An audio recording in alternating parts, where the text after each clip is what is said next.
Саламатсыздар ма оқушылар? Бүгін бізде қарапайым теңсіздіктер екінші сабақ, бірінші сабақ кеше болып өтті. Онда біз қазір екінші сабақты бастаймыз. Квадрат теңсіздіктер, яғни бүгінгі екінші тақырып. Бұл да қарапайым теңсіздікке кіреді негізі, тура сол сияқты, бірақ бұл жерде квадраттық болғандықтан біз оны квадрат теңсіздік деп атаймыз, дәрежесі квадрат болған үшін. Онда біз мына теңсіздікті ең әуелі теңдеу қылып шешіп аламыз, яғни түбірлерін табамыз. Егер дәрежесі 2 дәреже болса, оның 2 түбірі бар. Ал дәреже 3 дәреже болса, ең үлкен дәрежесі, оның 3 түбірі бар деп қарастырамыз. Ал таңда онда мынаны біз не істейміз? X квадрат минус x минус 2 тең 0 дейміз дағыны дискриминант. Дискриминант тең болады минус 1-дің квадраты, и минус 4 көбейтілген аның мәні 1-ге тең, сының мәні минус 2-ге тең. Яғни ол 9 шығады екен.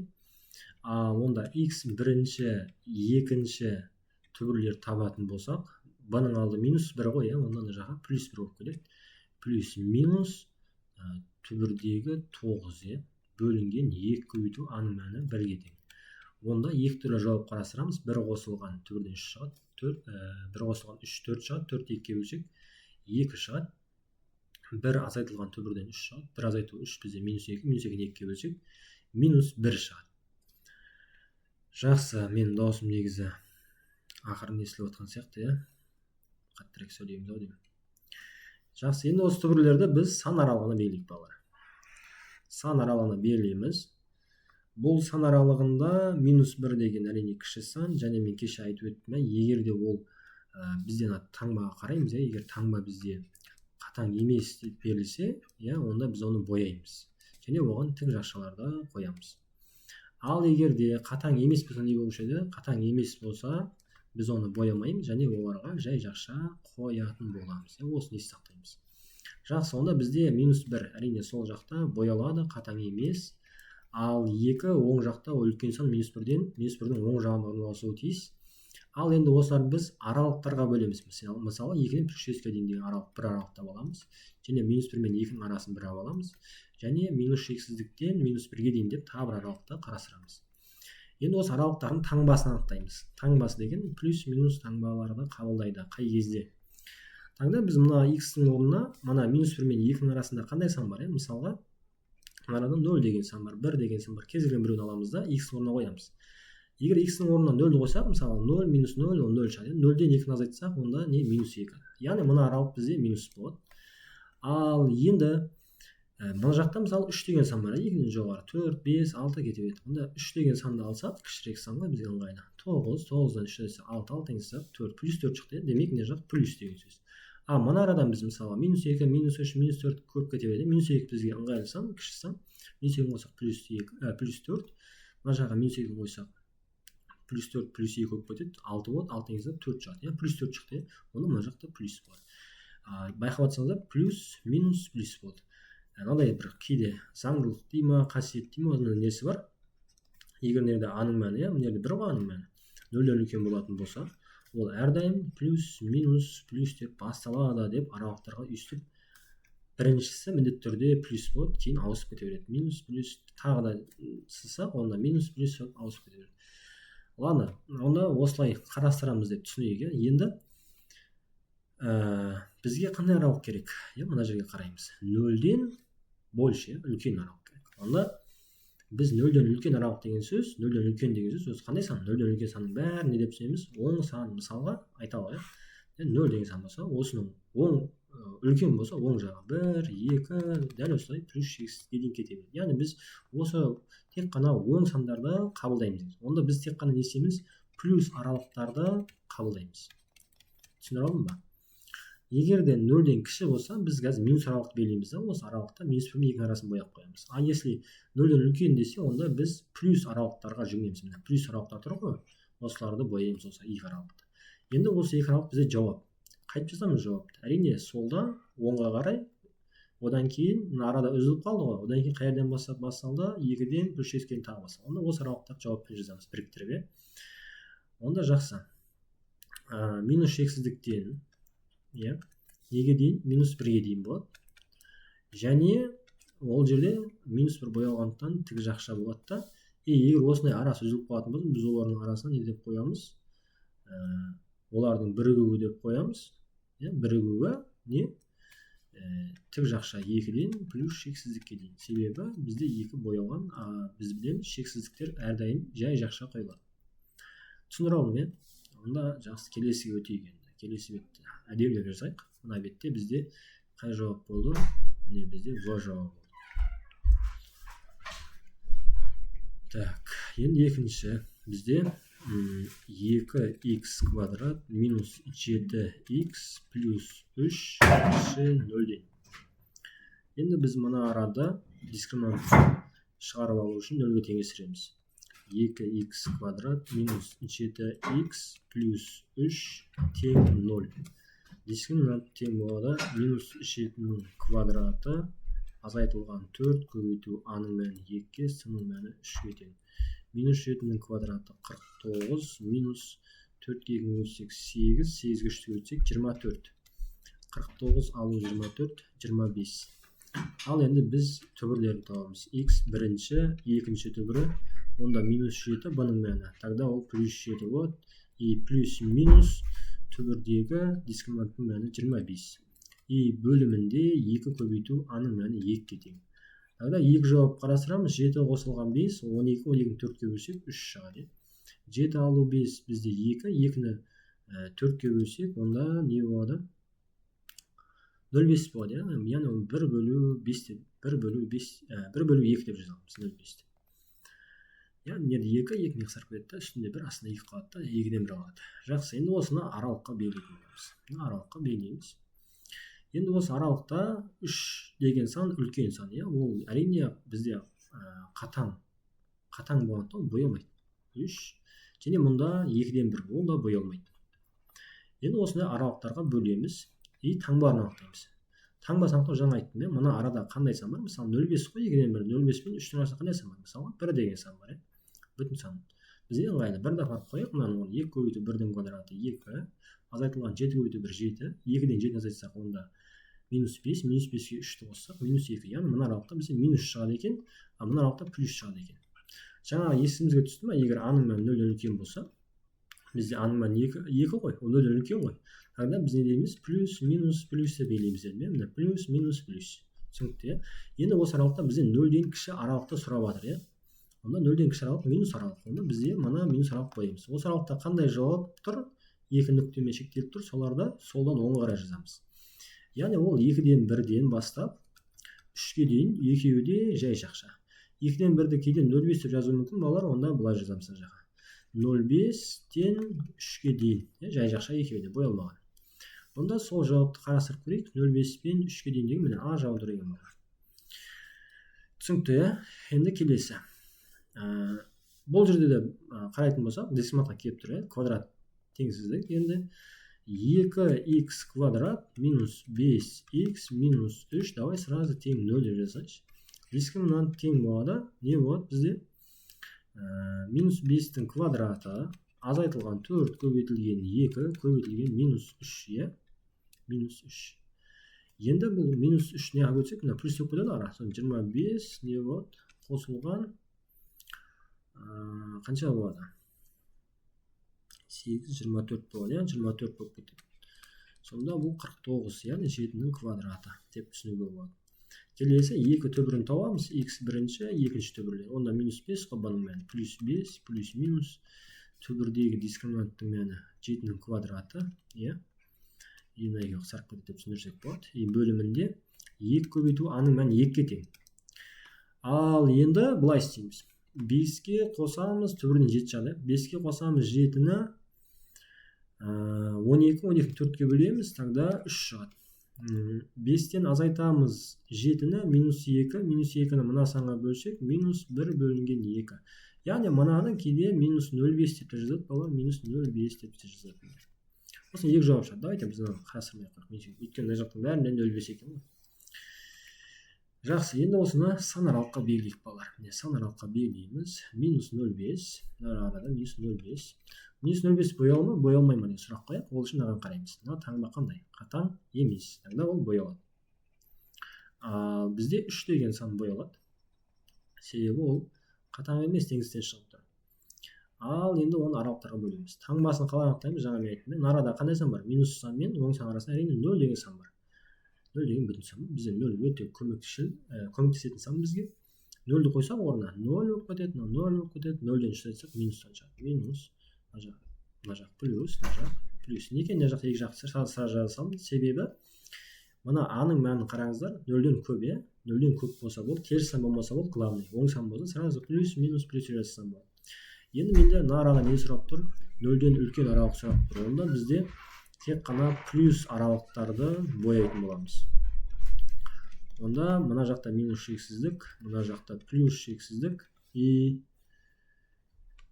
алайыз ма? Қойыңыз. И бізде жауап боялған аралықта жазатын болсақ, солдан оңға қарай және солдан оңға қарай. Минус шексіздіктен минус 0,5-ке дейін боялған тік жақша, шексіздік постоянно жай жақша, и олардың арасы үзіліп қалмаса бірігуін қарастырамыз. Бірігуі тік жақша 3 боялған, 3-тен бастап плюс шексіздік әрдайым жай жақша болып қойылады екен. Міне біздің жауап, осындай жауапты іздейміз ішіне. Минус шексіздіктен минус 0,5-ке дейін бұл жай жақша, бұл тік жақша. Тік жақшасын қарастырамыз, анда С жауабы. Келесі. Так, бұл жерде тура солай. X квадрат минус 4x плюс 3 кіші 0-ден. Сразу дискриминантты табылса, тең қоймай ақ қойын. 16 минус 4 көбейтілген 3, ол бізде 4. Ал енді 2 түбірін табамыз.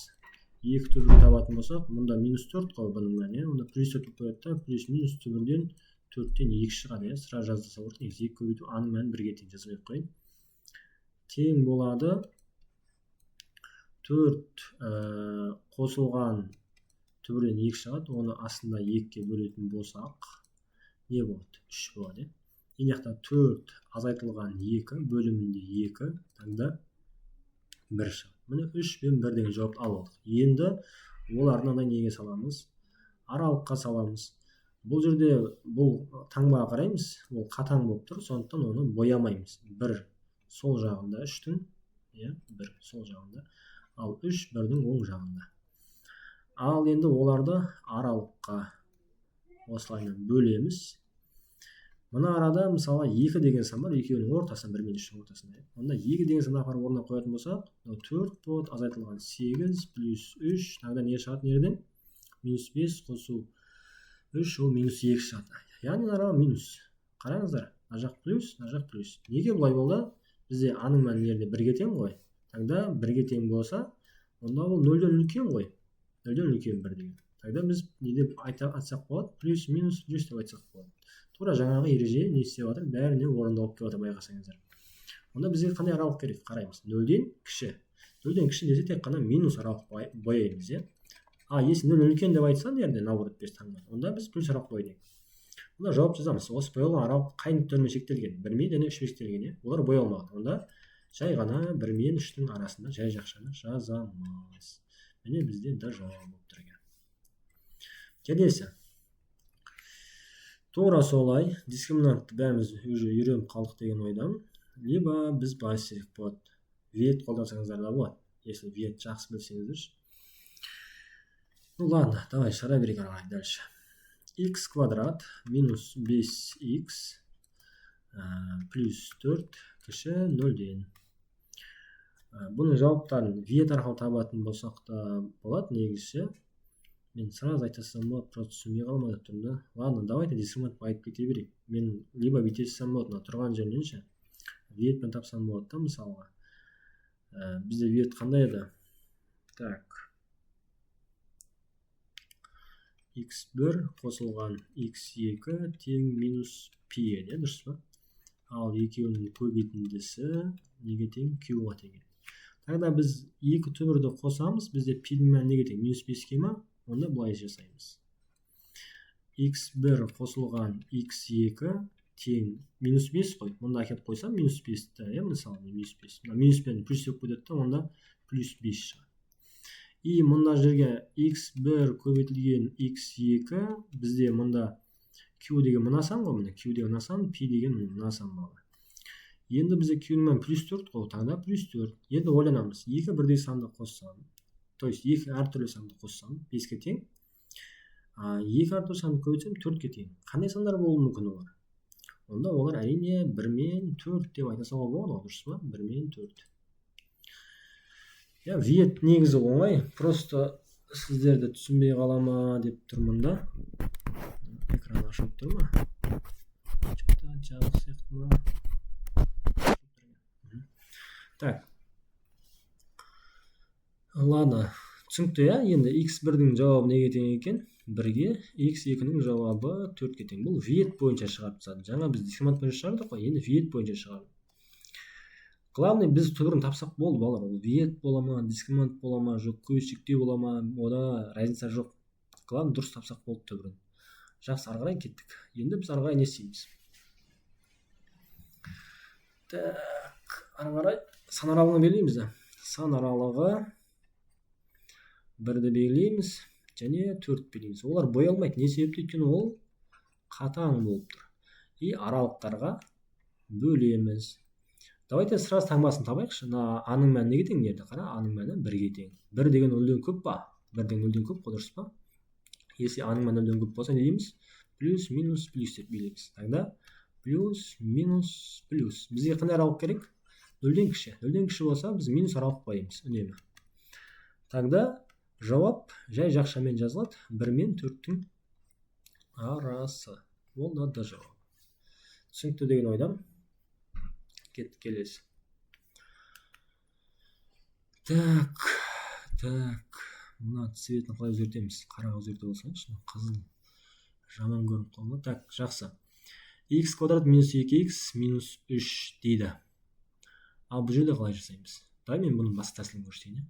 X квадрат минус 2x минус 3 кіші немесе тең 0-ден. Дай мен бұлай көрсете салайын. Көбейткішке жіктеу деген бар да, сонымен түсіндірейін.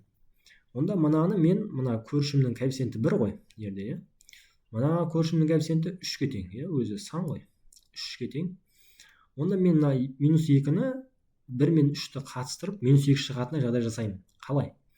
1x квадрат, минус, так, давайте плюс x, плюс 1x дейікші. И дальше минус жоқ қой, менде минус 2 жоқ қой. Тогда оны минус 3x деймін. Сонда қара, плюс 1x, минус 3x, ол минус 2-ні береді. Мына екеуі қосылып, минус 2-ні береді. Түсініп ғой? И минус 3. И дальше теңсіз белгісін қоя салайық. Енді ары қарай. Мына жерде мына екеуін жұптаймыз, мына екеуін жұптаймыз. Жұптаймыз деген сөз, ортақ көбейткішті сыртына бірдеңе шығарамыз. Мына екеуінен де x сыртқа шығарсақ болады. Сонда не болады? X сыртқа шығарсам ішінде x қалады. X қалады болу үшін қайтадан плюс мынаның орнына 1 қалып қояды. X кетіп қалды ғой. И мына екеуінің орнына минус 3-ті шығарып жесем, мынаны минус 3 көбейтіп 1 деп бассам ештеңе өзгермейді. Минус сыртқа шығарып жесем, мына екеуін сыртқа шығарып жесем, тогда ол жерде минус 3 кетеді да, ішінде x болады. Мынау қайтадан минусқа пайда болу үшін мен ішіне минус қоя алмаймын, плюс қоямын. Потому что минус 3 көбейткен кезде минус 3 шығу керек, онда 1 міне. Плюс 1 қойдым. Түсінікті ғой, мінекей. Ал енді қараңыз. Жақшаны қайтадан ашсақ, тура осы үстіндегі өрнек шығады. Үстіндегі өрнекті біріктірсек x-тарын, онда оның ең бірінші берілгені шығады. Ештеңе өзгерген жоқ, просто соны түрлендіріп алдық. И все. И екеуінде де тағы не бар? X плюс 1 бар, көбейтіп тұрған. Онда x плюс 1 сыртқа шығарып жейік, балалар. Ішінде қалады. X минус 3 қалады, кіші немесе тең 0. Давайте осыны біраз сразу 0 деп алайық та, жауаптан табылады. Осындай кезде не істейік? Бұл кезде тең 0 болған кезде жеке-жеке жақшаның өзін 0-ге теңестіреміз. Онда x плюс 1 тең 0-ге, онда x бірінші тең минус 1-ге. Міне бір жауап шықты. Келесі x минус 3 тең 0-ге, x тең неге? Плюс 3-ке келесі қылып кетсе, не қылып өтсе. Ладно, бұл екінші. Так, бұл көбейткішке жіктеу тәсілі, балалар. Жаңа біздің алдындағысы виет, ал оның алдындағысы дискриминант болатын. Жақсы, енді біз осыны неге сызайық? Сан аралығына сызайық. Минус 1 мен 3, ол қатаң емес, боялады. Минус 1 және 3 бояймыз. И А-ның мәні неге тең? аның мәні 1-ге тең. Тогда ол 0-ден үлкен ғой 1 деген. Онда плюс, минус, плюс. Либо нерден 0 аласың да, 0 аламыз да нерден. 0-ді мына орнына қоятын болсақ, x-ті орнына қоятын болсақ, минус 3 шығады. Онда мен аралық минус деген сөз. Дальше екі жағы плюс болады. Жақсы, бізге енді 0-ден кіші аралық керек. Тогда минус аралықты белгілейміз. Міне минус аралық бізде осы аралық қана. Онда боялған ғой. Минус 1-ден тік жақша, 3-ке дейін тік жақша. Түсінікті, минус 1-ден 3-ке дейін бізде ол міне а жауабында тұр екен. Кеттік келесі. Теңсіздікті шешіңдер дейді. Тура солай шығаруға да болады. Либо оны не істеуге болады? Дискриминат жасауға болады. Сендерге енді мектеп программасында виетті көп түсіне бермейді оқушылар. Жаңағы көшіктеуді ғой, в общем түсіну қиын. Сендерге дискриминантты толық меңгергендіктен сонымен шарасаған дұрыс сұрақ деп ойлаймын. Жақсы, 2x квадрат минус 9x плюс 4 тең 0. Кеттік, дискриминантпен шара салайық. 81 минус 4 көбейтілген 2, аның мәні сының мәні 4. Сонда неше мынау? 16, мынау 16, 32, азайтсақ, 81-ден 38 азайтсақ, 49 шығады. Енді x бірінші, екінші түбірлерін таба салайық. Мұнда бұның мәні минус 9, плюс минус түбірден 7 шығады. Аның мәні 2, формулада 2 мен 4 көп кетеді нер. Мына жақта не болады? 9, 7, 16, 16 4-ке бөлсек 4 шығады. 9 алу 7, 2. 2-ні 4-ке бөлсек 0,5 болады да ол. Плюс 0,5 болады. Так, дальше біз оны аралыққа белгілейік. Мына жерге аралыққа белгілесейін. 0,5 және 4. Бұлар боялмайды, либо боялады. Біз неге қараймыз? Берілгенде қараймыз. Берілгенде қандай? Қатаң емес. Тогда олар боялады екен. Боялады. Онда біз мұны аралықтарға таңбасын анықтаймыз. Аның мәні 0-ден көп қой. 2 0-ден көп қой. Тогда оны плюс, минус, плюс деп таба саламыз. Бізге не деп айтып тұр мына берілгенде? Сен лишь бы 0-ден көп аралықты тап деп жатыр. Онда плюс аралықтарды белгіле деп жатыр саған. Онда мына аралық белгілейміз. Мына бізде минус x-тен басталады, аяқталу, плюс x-тен аяқталады. Онда жауап жазайық, қиын емес, солдан оңға қарай минус шексіздіктен 0,5-ке дейін, 0,5 тік жақша, шексіздік бастайын жай жақша. Ол арасы үзіліп қалса бірігуін аламыз. Бірігуі мына бізде боялады, тік жақша, және шексіздік, плюс шексіздік әрдайым жай жақша. Сонымен бізде қай жауапқа тура келдік? Әрине да жауабына тура келген сияқтымыз. Кеттік келесі. Так, бұл да сол виетпен либо дискриминантпен шарсаңыз болады, немесе көбейткіштіктермен шарсаңыз болады. Бізге айттым ғой, жаңа дискриминантпен оңайырақ сияқты. Дискриминант таба салайын, сразу уақыт кетірмей. Минус 6-ның квадраты 36, азайтылған 4 көбейтілген аның мәні 1, сының мәні 50. 36 азайтылған 200, яғни одан не шығады? Минус 154 шыға ма? 164 шығады екен. Минус 164. Онда минустан шықты ғой. Егер дискриминанттың мәні 0-ден кіші болатын болса, біз не істейміз? Оның шешімі жоқ дейміз. Шешімі жоқ деп үйренгенбіз. Мектеп программасында осылай айтамыз. Шешімі жоқ. Тогда бізде в жауабы екен. Түсінікті? Келесі. Так.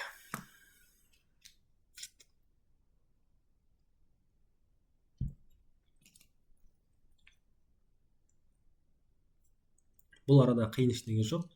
Екі жақша келсе, бұлай алайық, 0-ге теңестіріп алайық бірінші. Неге жаза берейін ба? Жаңа жаққа жазайыншы. 3 минус 3x, мына жақта не? X квадрат плюс 2x минус 3 тең 0 дейсіз. Біз мына бір жақшаны 0-ге теңестіре аламыз. Мына бір жақшаны 0-ге теңестіре аламыз. Қай кезде? Оның мәні тең 0 болған кезде ғана. Жақшаны жеке-жеке 0-ге теңестіруге болады, тек қана оның мәні 0 болған кезде ғана. Неде 1 тұрса, олай жасай алмайсыздар. Мысалы, минус 5 тұрса, жасай алмайсыздар олай. Тек қана 0 болған кезде ғана біз мына жақшаны жеке 0-ге теңестіріп, мынаны жеке 0-ге теңестіріп, түрлерін табуға болады. Тогда біріншісін алайық. 3 минус 3x тең 0. плюс 3-ті мына жаққа өткізіп жіберейік. Сонда ол минус 3х қалып қояды да, тең мына жақта минус 3 болады. Х тең минус 3-ті бөлеміз минус 3-ге, х тең 1 плюс 1. Бұл бірінші жауап, иә? Бірінші жауап 1 шықты. Келесі. Түбірлерін табамыз, ең әуелі теңсіздік шешу үшін. Онда мынаның түбірін табайық. Х квадрат плюс 2х минус 3 тең 0. Міне, бірінші мына жаққа 0-ге теңестіріп алдық қой, түбірін тауып алдық. Мінекей 1 екен. Ал келесі мына бір жақшаны теңестіреміз 0-ге, түбірін тауып аламыз. Бұл білсек, дискриминантқа келіп тұр, дискриминант 4 минус плюс өкпеді деген 4 көбейтілген 1 көбейтілген 3, тогда 16 болады екен. Х бірінші, екіншіні сразу таба салайық. Минус 2 плюс минус 4 түбірден 16-тан бөлімді 2 көбейту аның мәні 1-ге тең жазбай қойсайшы. Минус 2 плюс 4 ол плюс 2, плюс 2-ні 2-ге бөлсек 1 шығады. Минус 2, минус 4, минус 6, минус 6-ны 2-ге бөлсек минус 3 шығады. Міне мынандай тағы да бір 2 жауапты алды. Мынау х екінші, мынау х үшінші жауаптар екен. Енді осының барлығын не істейміз? Бір сан аралығына белгілейміз. Міне. 3 жауап шықты ма? 3 жауап шықты. Бізде минус 3 ең кішкентай ғой. Минус 3 бізде қатаң болғандықтан белгі боямаймыз бұға. Минус 3. Одан кейін 1. Нерде, 1 деген жауап бізде байқасақ 2 шықты ғой, Негіз осы жерде анандай бір қасиет бар ше. Кейде оны көп мұғалімдер қате түсініп қалатын шығар, мен қазір айтсам ба, не айтып жатсың деп. Ну ладно, давайте мен былай жасайыншы. 1 деген 2 сан, 2 жауап бар ғой бізде осында. 2 жауап кездесіп қалды ғой, 1 деген одинаковый, Тогда біз оны жерге парашют қоямыз да. Өйткені 1-дің үстінде аралық болу керек қой бізде, 1 мен 1-дің арасында. Негізі бір аралық жоқ қой. Но біз парашют қоямыз осылайдан. Мына жаққа, мына жаққа белгілейміз. Қазір мен түсіндірем парашюттің не екен. Бұл тек қана 1-ге тиесілі, тек қана 1-дің өзінде ғана. Басқа жаққа жылжи алмайды ол парашют, тек қана 1-дің үстінде тұрады. Енді мына арадан 0 деген сан бар, 0 деген санды алып мына жаққа қойсақ, плюс сан шығады нерден, мына қойсақ минус сан шығады. Екеуін көбейтсек плюске минус. Минус сан шығады, оның аралық минус болады. Келісеміз ба? Ал енді мына арада бізде 2 деген сан бар, арада 2 деген сан бар. 2 деген санды қойсақ, мына жерден минус сан шығады. Мына араға 2 деген санды қойсақ, 4, 4, 8 плюс сан шығады. Екеуін көбейтсек, тағы да минус сан шығады. Мына минус 4 бар арада, минус 4-ті мына жаққа апарып қойсаңыздар, плюс сан шығады. Нерден тоже не шығады? Плюс сан шығады екен. Екеуін көбейтсек, бұл плюс санды береді. Түсініп жатырмыз ба? Ладно. Енді мына 1-дің үстінде қалып кетті ғой. Мен жаңа айттым ба, егер минус деп басалса, ол плюс, минус, плюс, минус, плюс, минус деп жалғасып кете береді. Ал егер ол плюс деп басалса, минус, плюс, минус, плюс, минус, плюс жалғасып кете береді. Тогда мына екеуін қарап, сравнивать етейік, салыстырайық. Бізде минус, плюс, минус болып еді ғой. Бізде бірақ минус, минус болып қалды. Мына арада не бар онда? Плюс бар деген сөз. Бірақ шатыспаймыз. Плюс бар десе, ол араны қабылдайды деген мағына емес ол. Ол араны қабылдай алмайды. Неге? Неге қабылдай алмайды? Өйткені ол не істемеген? Бой алмаған. 1-ді апарып қойсақ, ол 0, 0-ден артық деген сан шығып қалады. 1-ді апарып қойсақ, мына орында 0 артық 0-ден деген. Бұны нәрсе мүмкін емес, олар екеуі тең ғой. Сондықтан біз бұны қабылдай алмаймыз. Түсінікті? Ал жақсы, онда бізде 0-ден артық аралық табыңыз деп отыр ғой. Плюс аралықтарды бояймыз. Плюс аралықты бояймыз. Бірақ біз мынаны боядық қой. Ол боялмай тұр ғой мына арада, яғни ол жауапқа кірмейді деген соң 1. Біз мына жауапты вообще қарастырмаймыз. Тек қана мына жауапты ғана қарастырамыз. Сонда минус шексіздіктен минус 3-ге дейін аралық қаламыз. Минус шексіздіктен минус 3-ге дейін аралық қаламыз.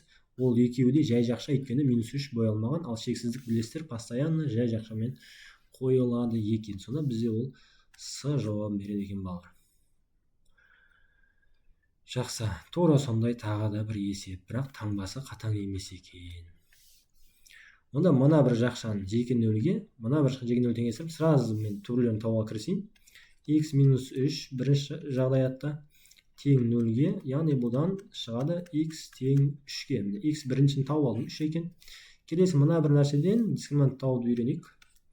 То есть табайық, үйренейік деп ғой. 7x минус 12 минус x квадрат тең 0. Жақсы, дискриминант табайық. Ол үшін мына ретпен жазып алайық. Минус 1-ге қатарды көбейтіп жіберсем болады. Мына қатарды көбейтіп жіберсем минус 1-ге Тогда ол не болады? X квадрат минус 7x болады. И плюс 12 болады да. Кәдімгі біз көзіміз үйреніп қалған обычный түрге келтіріп алдық. Енді дискриминант табатын болсақ, 49 минус 4 көбейтілген 1 көбейтілген 12, одан 1 шығады екен. X бірінші, екіншіні табатын болсақ, минус 7 плюс 7 болады, плюс минус 1-ден 1 шығады, астында 2 көбейту, аның мәні 1-ге тең. Так, 2 жауап табамыз, 7 қосылған 1, 8, 2-ге бөлсек 4, азайтсақ 6, 2-ге бөлсек 3. Вот, міне, мынау X екінші жауап, мынау X үшінші жауап екен. Ал енді қызық болайын деп тұр ғой, мынау қара, мынау одинаковый жауаптар бар, міне, бірдей жауаптар бар. Значит, мына жерде 3-ті бояймын. Өйткені қатаң емес қой. 4-ті бояймын. И дальше. Мен 3-тің үстіне не істеймін, балалар? Парашют істеймін. Неге? Өйткені менде 3 деген сан 2 түбірі бірдей болып қалды. Егер 2 түбірі бірдей болып қалса, мен оған 3-тің үстіне, именно 3-тің үстіне әкелемін да, бір парашют жасап қоямын. Міне. Енді аралықтардың таңбасын анықтаймыз. Давайте мына жақта 0 деген сан бар. 0-ді қойықшы. 0-ді қойсам минустан шығады. Так, 0-ді қойсақ, тағы минустан. Екеуін көбейтсем плюстан шығады екен. 0-ді қойсам минустан, мынаяқтан так, 0 минус 12.